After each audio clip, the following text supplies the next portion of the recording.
Hello folks, sorry for the delay. We had some problems with the audio files, but we finally got it cleared up, and here is the next episode of the series. As always, thank you all so much for watching. Now let's get back to the story. The world begins to bend, not with war, but with whispers. While kingdoms clash swords in the light, Ainzul Gaon conquers in the dark. As Momon, he continues his rise adventurer, hero, protector. But as Ains, he plays a much deeper game. Power is not taken, he says. It is offered by those desperate for it. In Rantel, nobles start approaching the guild. They want Momon's protection. They offer gold, land, favors. But Ains refuses. All of it. That silence, his rejection, only feeds the myth. He doesn't want wealth. Then what does he want? Mystery becomes power, and power becomes devotion. Elsewhere, a village is under threat, but this time not by monsters. A corrupt baron demands taxes, food, and even daughters. The villagers beg for help,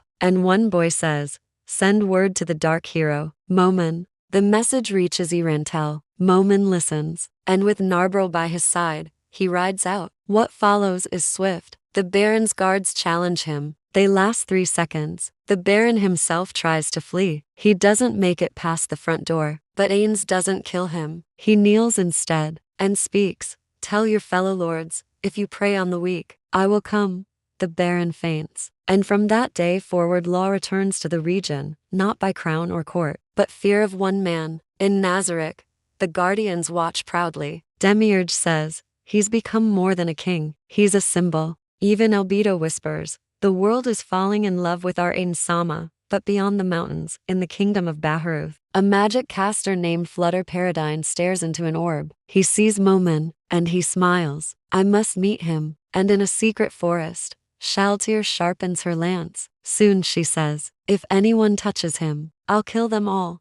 Ains's world is growing, but so is the attention. Not everyone worships heroes. Some are born to hunt them. In the bustling city of Rantel, Ainzul Gaon, the skeletal sorcerer also known as the Dark Hero Momon, resides in the Guild of the Adventurers. Despite his superhuman strength and magical prowess, Ains lives a life of relative obscurity, choosing to turn down offers of gold, land, and other worldly favors from nobles seeking his protection. This only adds to his mystique, making people wonder about his true intentions and desires. Meanwhile, in a remote village, villagers suffer under the oppressive rule of a greedy baron who exploits them for labor and resources. When the baron sets his sights on taking their children as well, the villagers have no choice but to turn to the legendary Dark Hero for help. A young boy volunteers to be the messenger, determined to seek out Momon and plead for their salvation. Upon hearing their plight, Momon wastes no time in organizing a rescue mission. Accompanied by his loyal guardian, Narbril Gamma, he sets out on a swift horseback journey to confront the tyrannical baron. The baron's guards attempt to stop them, but they stand no chance against Momon's overwhelming strength.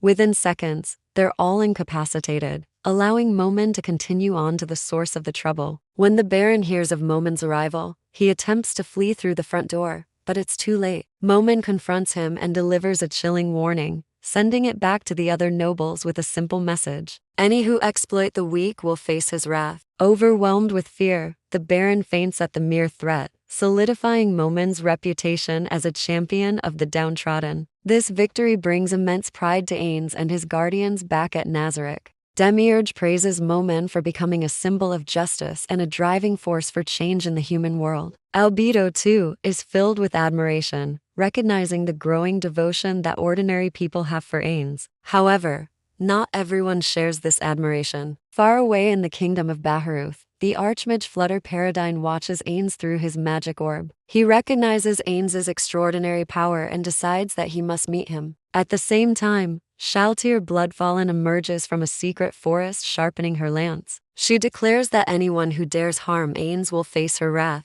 As Ains's influence grows, so does the number of enemies he has made. It seems that the Dark Hero's legend is attracting unwanted attention from those who seek to destroy him. So what will happen when these forces collide? Will Ains be able to protect those he cares about while maintaining his own mysterious allure? Or will his enemies prove to be too powerful and dangerous? Fans will have to keep watching to find out. Now let's move on to the next scene. Back in Rantel, Ains is having a rare moment of relaxation, enjoying a meal after a long absence. Suddenly, Sebastian, one of his guardians, enters the room carrying an unconscious person over his shoulder. It's a young woman who turns out to be Gazif Stronov, the captain of the Blue Roses and a prominent figure in the kingdom's army. Ains is surprised by the sudden intrusion, but quickly learns that Gazif had been poisoned and brought to him for help. With his vast knowledge of magic and medicine, Ains is able to cure Gazif and bring him back to health. During his recovery, Ains and Gazif engage in deep conversation, discussing their philosophies on leadership, justice, and the nature of heroism. Gazif reveals his admiration for Momon, whom he considers a true hero despite his unorthodox methods. He also expresses his gratitude to Ains for saving his life and offers his sword in loyalty to him. However, Ains declines the offer, explaining that he has no interest in ruling or conquering the human world. As Gazif recovers fully, Ains allows him to return home with a warning to stay out of Nazareth unless summoned. Despite the initial tension, a bond of respect and understanding develops between Ains and Gazif, creating an unlikely alliance between the two powerful figures. But their newfound camaraderie is soon put to the test when a group of assassins led by a mysterious figure named Evili approaches Nazareth with the intent of killing Ains. As the battle commences, we see glimpses of Shaltir, the guardian of Nazareth, readying herself for action. She transforms into her true form, a terrifying vampire queen with immense power and ferocity. Her loyal guardians stand ready to defend their master, forming a formidable wall against the intruders. One of the guardians, Aura, unleashes a barrage of magic missiles, decimating the attackers. Meanwhile, another guardian, Mare, uses his shapeshifting abilities to take on the form of a massive dragon, wreaking havoc upon the enemy ranks. The battle rages, showcasing the incredible strength and skill of Nazaraki's guardians as they hold off the assassins until Ains arrives.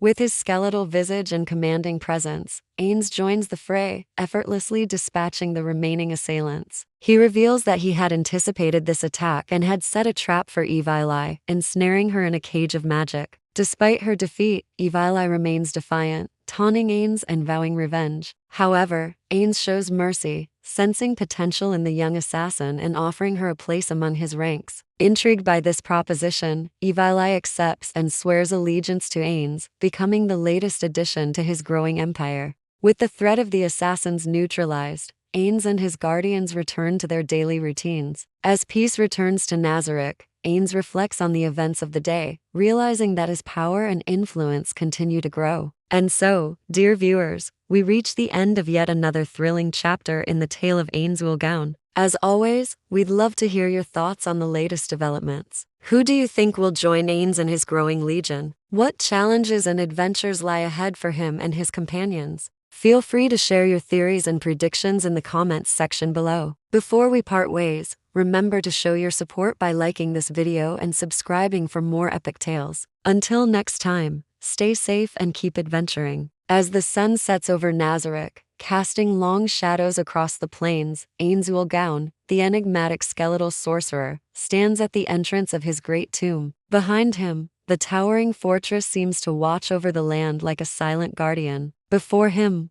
the path stretches into the unknown, promising both challenges and opportunities. Ains is a man of few words, his hollow sockets gazing into the distance as he contemplates the world beyond his tomb. For many years, he has remained hidden, shrouded in mystery and whispered rumors. But now the time has come for him to step into the light and shape the destiny of the world. He has assembled a formidable guild of adventurers, each member possessing unique skills and unwavering loyalty. Together, they have earned the title of the Dark Hero, renowned for their bravery and strength. But Ains knows that true power comes not from brute force alone, but from the hearts and minds of the people. With wisdom and foresight, he has helped the downtrodden, protected the weak and stood against tyranny. His deeds have inspired awe and wonder, leading many to believe that he is more than just a man. Some whisper that he is a god, a savior sent to deliver them from their troubles. Yet Ains remains humble, aware of his own mortality and the limitations of his power. He understands that the world is a complex tapestry, woven with threads of good and evil, light and darkness.